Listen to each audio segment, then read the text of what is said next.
આજે હું તમારી જોડે એકદમ નાની અને એકદમ સહેલી રેસીપી શેર કરી રહી છું કે જેનાથી ખાવાથી તમારું વજન તો ઉતરશે, પણ અગર તમને ડાયાબિટીસ છે તો પણ તમે આને આસાનીથી ખાઈ શકો છો।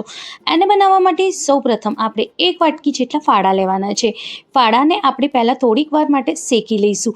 એને એકદમ ધીમા તાપે આપણે શેકવાના છે, જેથી ફાડા પડે નહીં, ખાલી એ શેકાય। અને જ્યારે ફાડા શેકાય છે ને તો ફાડા કંઈક આવી રીતે એકદમ વ્હાઇટ કલરના થવા લાગે છે। જો કંઈક આવી રીતે બસ જ્યારે આવી રીતે વ્હાઇટ કલરના થાય, ગેસની ફ્લેમ બંધ કરીને હવે આને આપણે એક થાળીમાં લઈ લઈશું અને એને કંઈક આવી રીતે છૂટું કરી દેવાનું છે, જેથી ફાડા જે છે એકદમ સરસ ઠંડા થઈ જાય। જ્યાં સુધી એ ઠંડા થાય એને સાઈડમાં મૂકવાનું। જ્યારે ફાડા એકદમ સરસ ઠંડા થઈ જાય તો એમાં 1 વાટકી જેટલી આપણે સોજી લેવાની છે।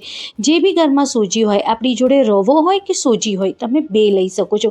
રવો સોજી કરતાં સહેજ જાડો હોય। હવે જે બેને આપણે મિક્સર જારમાં લઈ લઈશું।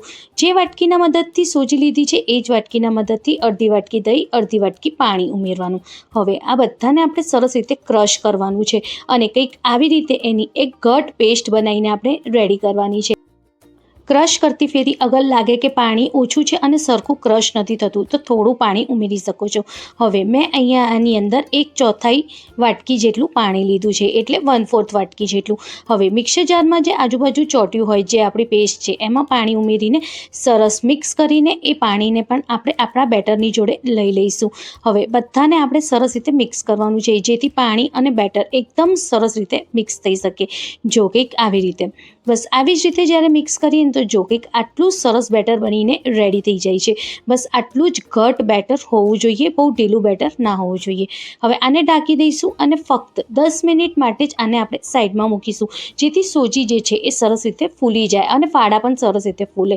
જ્યારે એકદમ સરસ રીતે સોજી ફૂલી જાય પછી એની અંદર અડધી દૂધીને આપણે આવી રીતે મોટું કદુકસ કરવાનું છે। ઝીણું કદુકસ નથી કરવાનું, મોટું કદુકસ કરીશું।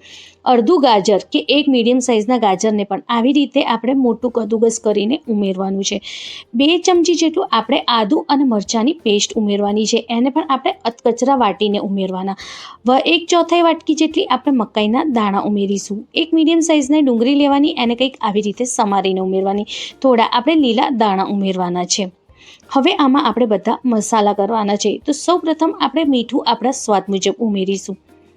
હવે આની અંદર અડધી ચમચી જેટલું હલ્દી પાવડર, 1 ચમચી જેટલું લાલ મિર્ચ પાવડર કે આપણા ટેસ્ટની અનુસાર પણ ઉમેરી શકીએ, અને 1 ચમચી જેટલું શેકેલા જીરાનું પાવડર। મેં આમાં થોડીક જ ખાંડ ઉમેરી છે। અગર તમે ડાયાબિટીસમાં ખાંડ નથી ખાતા કે ડાયટમાં ખાંડ નથી ખાતા તો તમે સ્કીપ પણ કરી શકો છો, પણ મેં બધું ટેસ્ટ બેલેન્સ થાય એના માટે મેં થોડીક જ ખાંડ આમાં ઉમેરી છે। બધાને આપણે એકદમ સરસ રીતે મિક્સ કરવાનું છે। જ્યારે આપણે મિક્સ કરીએ અને આપણને લાગે કે સોજી બહુ ફૂલી ગઈ છે અને બહુ ઘટ બેટર થઈ ગયું છે, તો આમાં આપણે થોડું પાણી ઉમેરીશું, જેથી જે આપણું બેટર છે એકદમ સરસ બનીને રેડી થાય। આપણે બેટર એવો રાખવાનો કે જેવો આપણે હાંડવામાં બેટર હોય છે કે ઢોકળા બનાવતી ફેરી જેવો આપણો બેટર હોય છે, કે નાય બહુ ઘટ કે નાય બહુ ઢીલું, એવો બેટર બનીને આપણે રેડી કરવાનો છે। જો કંઈક આવી રીતે જેવો હાંડવાનો હોય છે ને, બસ સેમ એટલો જ ઘટ બેટર આપણે બનાવીને અહીંયા રેડી કરીશું। જો એને આપણે બરોબર મિક્સ કરી પછી એની અંદર આપણે 1 પેકેટ ઈનો ઉમેરવાનું છે, અને મેં અહીંયા 1 મોટા ચમચા જેટલું તેલ લીધું છે। એમાં થોડા આપણે કઢી પત્તા ઉમેરીશું, અડધી ચમચી જેટલું રાઈ ઉમેરીશું અને 1 ચમચી જેટલું સફેદ તલ ઉમેરવાના છે। આ વઘાર કરવાથી જે આ નાસ્તાનો ટેસ્ટ છે એ બહુ જ સરસ થઈ જાય છે, એટલે આ વઘાર તો આપણે કરવાનો જ। પછી ભલે તમે આગળ કોઈ બી તેલનો ઉપયોગ ના કરો, પણ આટલું તેલનો ઉપયોગથી જ આ નાસ્તો બહુ જ ટેસ્ટી બનીને રેડી થાય છે। હવે બરોબર ફરીથી આપણે એને મિક્સ કરી દઈશું, જેથી આપણો જે નાસ્તો છે સરસ રીતે ફૂલી જાય। જો કંઈક આવી રીતે જ્યારે આપણે એને મિક્સ કરીએ છીએ ને તો આટલું સરસ નાસ્તો ફૂલી જાય છે। જો કંઈક આવી રીતે હવે આપણે એક પેન લઈ લઈશું। નાનું મોટું જેવું પેન હોય એવું તમે લઈ શકો છો। થોડુંક જ તેલ ઉમેરીને પેનમાં ચારે બાજુ આપણે એ તેલને આવી રીતે ફેલાઈ દેવાનું છે। બહુ તેલનો ઉપયોગ નથી કરવાનો। હવે એની ઉપર આપણે આવી રીતે તલ ભભરાઈશું, કંઈક આવી રીતે જે પ્રમાણે તમને ક્રિસ્પી જોઈએ ને નાસ્તો, એ પ્રમાણે તમે તલ ભભરાવજો। ખરેખર તલથી નાસ્તો બહુ જ ક્રન્ચી બને છે। હવે 2 મોટા ચમચા જેટલું આપણે બેટર લઈશું અને કંઈક આવી રીતે પેનમાં આપણે ફેલાઈ દેવાનું છે. થાય તો નોનસ્ટિક પેન લેજો કાં તો લોખંડનું પેન લેજો, એમાં જ આ નાસ્તો બહુ જ સરસ બનશે. હવે આવી રીતે આપણે સેટ કરી દઈશું જેથી આપણા નાસ્તાને એક સરસ શેપ આવે. બસ આવી જ રીતે જ્યારે સરસ સેટ થઈ જાય તો ઉપરથી પણ આપણે સફેદ તલ ભભરાઈશું જેથી જ્યારે આપણે એને પલટીએ તો નાસ્તો બહુ જ ક્રન્ચી 2 બાજુથી થાય. એના માટે થોડા સફેદ તલ ભભરાઈને એને ઢાંકી દઈશું અને એકદમ ધીમા તાપે આપણે એને સરસ રીતે શેકાવા દેવાનું છે.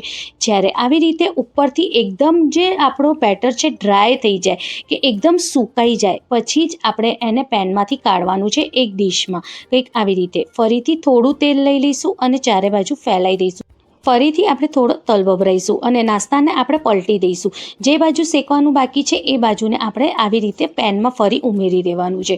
ફરી ઢાંકી દઈશું અને એકદમ ધીમા તાપે સરસ રીતે એકદમ ક્રિસ્પી નાસ્તો બને ત્યાં સુધી આપણે એને શેકવા દેવાનું છે. કંઈક આવી રીતે 2 બાજુ સરસ ક્રિસ્પી થઈ જાય અને અંદરથી પણ સરસ રીતે કૂક થઈ જાય ત્યારે આપણે એને ડીશમાં લઈ લઈશું. કંઈક આવી રીતે આ નાસ્તો બનાવવામાં આપણને કોઈ બી પહેલેથી તૈયારી કરવાની જરૂર નથી. ઝટપટ પણ બની જાય છે અને સવારનો નાસ્તો હોય કે રાતનું જમવાનું હોય તમે આસાનીથી આને ખાઈ શકો છો.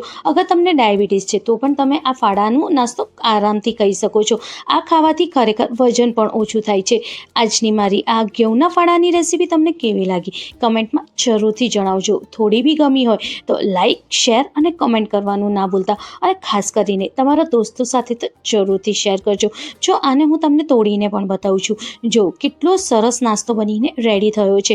અંદરથી બહુ જાડો બી નથી અને ઉપર નીચેનું જે પડ એકદમ ક્રિસ્પી લાગે છે અને જે આપણે વેજીટેબલ્સ ઉમેર્યા છે ને એ પણ ખાવામાં બહુ જ ટેસ્ટી લાગે છે.